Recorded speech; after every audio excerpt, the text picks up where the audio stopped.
සුබම සුබ දවසක් වේවා කියලා පිළිගන්නවා. අස්සසුම ප්‍රතිලාභී ඔයාලා හැම දෙනෙක්ටම. ඉතින් ඔන්න ඔයාලට සුබම සුබ ආරංචියක් තමා අද වීඩියෝ එකේදී අරගෙන අවිල්ලා තියෙන්නේ. ඉතින් පළවෙනි අදියරේ සහ දෙවන අදියරේ සියලුම ප්‍රතිලාභීන්ට අප්‍රේල් මාසයේ අස්සසුම දීමනාව ලැබෙනවද? ඒ ලැබෙනවා නම් ලැබෙන්නේ සිස්ටම් එකට කවදද? ඉතින් ඒ වගේම ඔන්න ඔය වගේ තොරතුරු තමා අද වීඩියෝ එකේදී කතා කරන්නේ.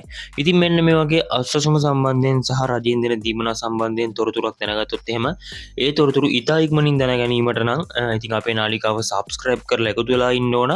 ඉතින් ඒකට ඔයාලට කරන්න තියෙන්නේ මේ වීඩියෝ එක පල්ලෙහා පේන subscribe කියන බටන් එක ක්ලික් කරලා ඊට ආවතේ මතුවෙන බෙල් අයිකන් එක ටච් කරලා දිගටම එකතුලා ඉන්න අපේ නාලිකාව සමග.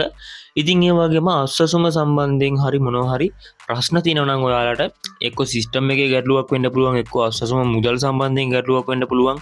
ඔය ඕනම ගැටලුවක් පල්ලෙහා කමෙන්ට් සෙක්ෂන් එකකින් කමෙන්ට් කරලා අහන්න. ඉතින් ඉදිරි වීඩියෝස් වලදී අපි ඒවට පිළිතුරු අරගෙන එනවා. ඉතින් ඔන්න අප්‍රේල් මාසයේ 2026 අප්‍රේල් මාසයේ අස්සසුම දීමනාව සම්බන්ධයෙන් කතා කරොත් එහෙම පළවෙනි අදියරේ සහ දෙවන අදියරේ සියලුම ප්‍රතිලාභීන්ට මුදල් වැටෙනවා. ඉතින් ඔන්න සිස්ටම් එකේ 5 6 7 8 9 10 ඔන්න ඔය දින 5 ඇතුළත සිස්ටම් අප්ඩේට් වෙනවා. ඉතින් ඊට පස්සේ ඔයාලට දවසක් වගේ තිබිලා සිස්ටම් එකෙන් බැංකු ගිණුම් වලට මුදල් ලබා ගැනීමේ හැකියාවක් තියෙනවා. ඉතින් ඒ හින්දා කිසිම කෙනෙක් බය වෙන්න එපා. පළවෙනි අදියරේ දෙවන අදියරේ හැම කෙනෙක්ටම මුදල් ලැබෙනවා.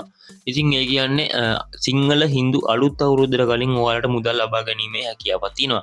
ඉතින් ඕක සම්බන්ධයෙන් ගොඩක් දෙනෙක් බය වෙලා මුදල් ලැබෙයිද කවදද ලැබෙන්නේ කියලා අහලා තිබ්බා. ඒක සම්බන්ධයෙන් තමයි අද තොරතුරු අරගෙන ආවේ. ඉතින් channel එකට අලුත් කෙනෙක් ඉන්නවා නම් subscribe කරලා එකතුලා ඉන්න. එහෙනම් ඉතින් මේ වීඩියෝ එක පුළුවන් තරම් යාළුවන්ට share කරන්න. අපි තවත් වීඩියෝ එකකින් හමු වෙමු.